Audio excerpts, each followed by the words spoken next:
Rüstem Haliyev.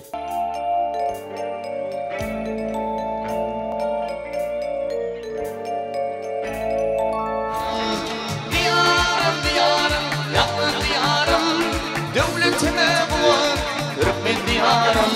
Bulunsan bugün dünya sığmanım, oh oh oh. Peygamberi hatafı diyem, velileri geçin, yollarımı yollarım. Min hutbayı söyledim, haddimi yarım seni, min dünyada yıkıldım, haddimi sayım seni. Garradı, garradı, künlüm garradı,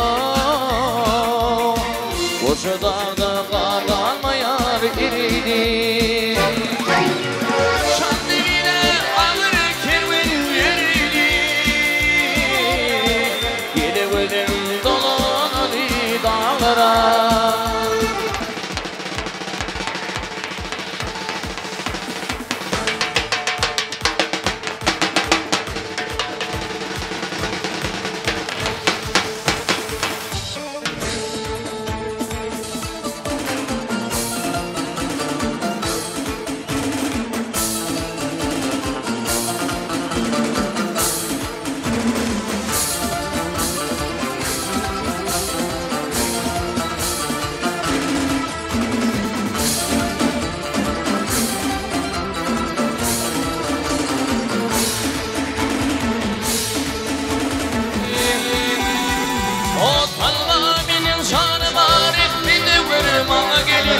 Sana gelin, sanım gelin dilbere.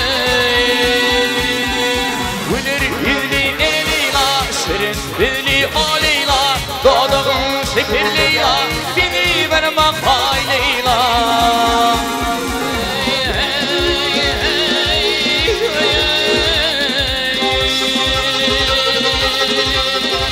Armanım, intiqalidir manım. Min mollum, min kurbanım, oğudan ten maranım.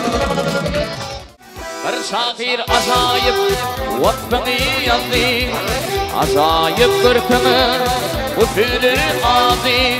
Görünüşedir yanlı, yaşın dilli, tabi'in monasini, hem seni yanlı. Gelin ayıdır elinde bakali,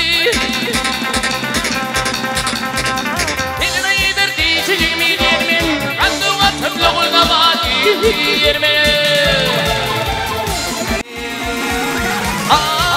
Aylani, aylani, giderdim min aylani. Uçine, uçine, beyinlerden geçin, baktım olsun alayım, elinden dürüst geçin. Uçine, uçine, beyinlerden geçin, baktım olsun alayım, elinden dürüst geçin.